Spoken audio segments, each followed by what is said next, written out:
ज़ुबैर साहब, आज supreme court के 3 रुकनी बेंच ने पेशावर हाई कोर्ट का सुन्नी इत्तेहाद काउंसिल का जो फैसला था उससे मुतालिक उसको मुअत्तल किया और उनकी दरख्वास्त को कबूल कर दिया सुन्नी इत्तेहाद काउंसिल की। आप ये बताइए कि अब ये जो मामला है, क्योंकि जो लोग ख़वातीन यहाँ से कुछ जो मुंतखब हुई थी स्पेशल नशिस्तों पे, वो कहती हैं क्या इनके आर्टिकल 51 की तशरीह का मामला है, 3 रुकनी बेंच नहीं सुन सकता था। इस पर कानूनी पोजीशन क्या है आपकी नज़र में? बिस्मिल्लाहिर्रहमानिर्रहीम। बहुत शुक्रिया आपका। देखिए, उन्होंने खुद ही इस जजमेंट में, अगर आप जो ऑर्डर पास किया उसमें लिख दिया है कि मैटर क्योंकि इंटरप्रिटेशन ऑफ कॉन्स्टिट्यूशन का, तो इसमें लार्जर बेंच कमेटी को रेफर कर दिया under the practice and procedure, और उसको कहा है कि कॉन्स्टिट्यूट करे लार्जर बेंच। तो ये मामला तो वैसे भी अब लार्जर बेंच ही सुनेगी उसको। तो अब ये नेचुरली इस कमेटी ने इसको फिक्स किया था, वो सुना या नहीं सुना, अब उन्होंने ऑर्डर पास कर दिया है।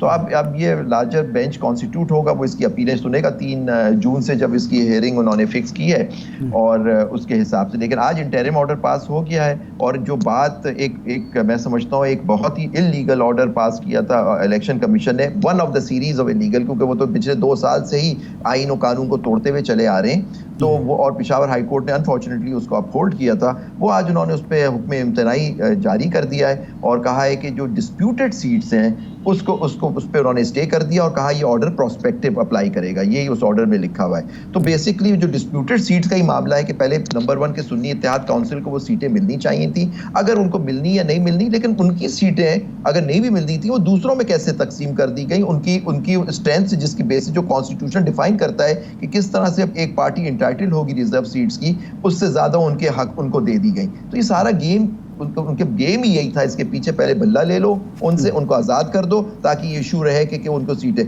क्योंकि पार्लियामेंट्री पार्टी के बाद वर्ड यूज हुआ है उसके अंदर, और फिर उनकी सीटों को दूसरों को दे दो ताकि उनके पास 2/3 मेजॉरिटी मिल जाए। गेम ये था ताकि जो पीडीएम हुकूमत है वो जो अमेंडमेंट्स कराना चाहते हैं, और आपने देखे 2-3 दिन से ये जेर बहस है मामला कि जजों की तैनात होते हैं उनके उसको चेंज करेंगे और एक्सटेंशन देंगे। तो ये सारी चीजें उन्होंने, ये कैलकुलेटेड एक गेम था पिछले 2 साल से, और क्योंकि उन्होंने पढ़ लिया था, दीवार पे क्लियर लिख गया था कि एक पार्टी जीत रही है इलेक्शन, लेकिन आपने देखा वो किस तरह से उसके मैंडेट उससे छीन के एक फॉर्म 47 की हुकूमत, किसी ने बड़ा अच्छा लिखा था 1947 टू फॉर्म 47। तो फॉर्म 47 ज़ुबैर साहब, एक ये जो जुडिशल रिफॉर्म की बात है, ख़ुद वकला बिराद मुसलसल ये मुतालबा करती रही है कि एक तो जजेस के तकर्रुर का सारा इख्तियार जजों को दे दिया गया है, पार्लिमानी कमेटी के हाथ में कुछ नहीं है। जो उस वक्त 18वीं तरमीम में हुआ था वो इफ्तिखार चौधरी साहब ने स्ट्रक डाउन कर दिया था। तो एक तो ये एतराज़ होता था। दूसरा ये है कि अब एक चीफ जस्टिस जो है 14 दिन के लिए बन रहा है, दूसरा जो है 3.5 साल 4 साल के अगर उसका उम्र का वो है, तो और फिर ये है कि बाकी तमाम ओहदों के लिए एक मुद्दत का तयन है।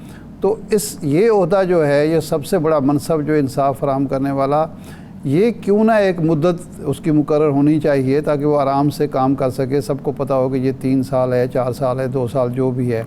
तो ये तो मुतालबा खुद वकला बिरादरी का था। अब आपको क्या एतराज़ है? देखिए, बिल्कुल नहीं था, विद अटमोस्ट रिस्पेक्ट। ये बिल्कुल आपके 2 चीज़ें। पहली बात, इफ्तिखार चौधरी ने 18वीं और 19वीं तरमीम को स्ट्राइक डाउन नहीं किया था। वो केस इफ्तिखार चौधरी साहब ने सुना ही नहीं था। मैं उस केस में सेक्रेटरी था। Supreme Sindh high court bar ने अपने 2 जजेस को जब कंफर्म नहीं किया तो उसको चैलेंज किया। तो मैं तो वकील था उस केस में। वो केस रिपोर्टेड है मुनीर भट्टी के नाम से 2011 सुप्रीम कोर्ट में, आप उठा के देख लीजिए। उन्होंने क्या कहा, ये भी इनकी बात गलत है, विद अटमोस्ट रिस्पेक्ट। ये जो जुडिशल कमीशन बना था, ये बार इनकी रिक्वायरमेंट थी कि जी बार का मेंबर होना चाहिए, सुप्रीम कोर्ट उसमें एक पाकिस्तान बार का भी मेंबर होना चाहिए, सिंध और मुख्तलिफ बार काउंसिल्स के मेंबर होने चाहिए जब जजेस के, और अटॉर्नी जनरल भी उसका मेंबर होते हैं, वो भी एग्जीक्यूटिव का हिस्सा होते हैं, और लॉ मिनिस्टर भी होते हैं। तो ये कह देना कि जी जुडिशल कमीशन में ये जजों के उससे होता है, बिल्कुल नहीं। उसमें जज होते हैं। हाँ, अब आप बोले नहीं वहां जाके या अपोज नहीं करें, तो आपने पिछले दिनों देखा जब एक जजेस ने अपोज किया, जस्टिस फाइज ईसा ने अपोज करते थे कि सीनियरिटी प्रिंसिपल पे आपके जजेस नहीं अपॉइंट हो रहे, तो आप देखिए मेजॉरिटी से वहां फैसला होता था सर। उसमें अटॉर्नी जनरल साहब जो प्रेजेंट लॉ मिनिस्टर हैं, उन्होंने उसको सपोर्ट किया था। आउट ऑफ टर्न जजेस जो अपॉइंट हुए थे, आप उठा के देख लीजिए जुडिशल कमीशन का। ये बात हुई जुडिशल कमीशन की। दूसरी बात, पार्लियामेंट्री कमेटी अगर खुद अपना एक्शन नहीं लेती या उसको नहीं करती, तो उसमें किसी और को ब्लेम करने की जरूरत नहीं है कि कह देना कि पार्लियामेंट्री कमेटी का एक रबर स्टैम्प थी। बिल्कुल नहीं। आपने पिछले दिनों देखा पिशावर हाई कोर्ट के 3 जजों को रिकमेंड किया जुडिशल कमीशन ने, पार्लियामेंट कमेटी ने उसको रिजेक्ट कर दिया सर।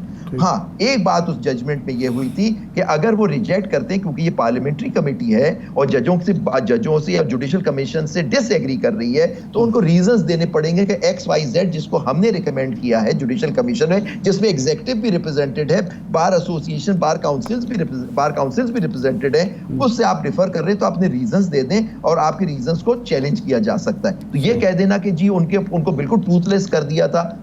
हाँ, आप ये चाहते हैं कि प्राइम मिनिस्टर का इख्तियार हो जाए और प्राइम मिनिस्टर में आके अपने, जैसे पुराने जमाने में हुआ करता कि प्राइम मिनिस्टर जो जिस आदमी को चाहते थे वो जज, और कंसल्टेशन जो थी वो सिर्फ बराए नाम हुआ करती थी। वो जजेस केस भी आया सर, उस वक्त ये 18वीं तरमीम 19वीं तरमीम नहीं थी, 1996 में जजेस केस आया, उसके अंदर उन्होंने फैसला किया कि consultation has to be meaningful, मतलब आप उसको इस तरह रद्द नहीं कर सकते अगर चीफ जस्टिस, उसको चेंज किया सिस्टम को। अब वो कहते हैं जी ये सिस्टम सही नहीं है। आखिर पिछले 14 साल से वो सिस्टम चल रहा है, उसमें खदूर खामियों के रूल्स भी बन गए उसके अंदर, आपके होगा, लेकिन आप चाहते हैं कि टोटल कंट्रोल करें, जुडिशरी को एग्जीक्यूटिव करें और प्राइम मिनिस्टर करें, तो फिर ये बात तो हम लोग बुकला इसके खिलाफ हैं और इसको बिल्कुल इसको हम पूरा रेजिस्ट किया जाएगा इस बात को किस तरह से। और ये देखिए ये जो गेम हुआ ये बल्ले का और ये सारा ले लेना और ये रिजर्व सीट्स उनको दे देना, वो इसी मकसद के लिए हो रहा था कि किसी तरह, क्योंकि उनको पता था कि ये जीतने वाले तो है नहीं, फॉर्म 47 की हुकूमत है, तो किसी तरह इनको 2/3 मेजॉरिटी दे दी जाए ताकि आइन की तरमीम कर सकें वो सर। नहीं, आपका मतलब ये है कि ये जो फैसले अदालती सतह पर हुए ये इसलिए हुए कि इस हुकूमत को ज़्यादा से ज़्यादा मेजॉरिटी दिलाई जाए, ज़्यादा से ज़्यादा बाख्तियार किया जाए ताकि उसके एवज़ हमें फ़ायदा पहुंचाया जा सके। ये तो बहुत बड़ा इल्ज़ाम है अदलिया पर। जी बिल्कुल, ये देखिए ना, पॉइंट इज दैट कि वरना क्यों ये बात, ये PDM की हुकूमत पिछले दिनों में भी तो थी, पिछले साल भी थी सर, 9 अगस्त से पहले। उस वक्त क्यों नहीं इन्होंने सिस्टम को चेंज किया? उस वक्त एक सख्त शिकायत थी उनको एक चीफ जस्टिस साहब से, क्योंकि उनके पास 2/3 मेजॉरिटी नहीं थी, इसलिए वो नहीं कर सके ये बात। लेकिन उस वक्त ये इशू भी नहीं उठाया कि जी हम आएंगे तो हम ये रिफॉर्म करेंगे, हम चीफ जस्टिस की तरह। और आपको याद होगा ये बात पहले भी कोशिश हुई शहीद जुल्फिकार अली भुट्टो साहब के आखिरी दिनों में, जो जस्टिस याकूब अली का टेन्योर फिक्स कर दिया उन्होंने, लेकिन वो बात भी नहीं चली, वो रह गई, वो तरमीम भी खत्म हो गई, कू हो गया आप देखें। फिर उसके बाद ये जस्टिस जनरल मुशर्रफ साहब ने भी कोशिश की LFO के थ्रू, उसमें उम्र बढ़ाई गई, 65 से 68 कर दी गई सुप्रीम कोर्ट की। और लेकिन आप देखें LFO के ऊपर इतनी रेजिस्टेंस आई कि वो एक्सेप्ट है, और कुछ जजेस जो उसके जैसे उस जमाने के चीफ जस्टिस थे जस्टिस शेख रियाज, वो 65 साल की उम्र बाद कंटिन्यू किए, उनको घर जाना पड़ा जब LFO ले लिया वापस, और जजों को जाना। आबिद साहब सवाल ये है कि आप जो पिछले 14 साल से सिस्टम की बात कर रहे हैं, लॉ एंड जस्टिस इंडेक्स में हम 129 से 130 नंबर पे हैं, डिलीवर क्यों नहीं कर पा रहा? और अगर जुडिशल रिफॉर्म्स की ज़रूरत है तो किस नौयत की रिफॉर्म्स चाहिए?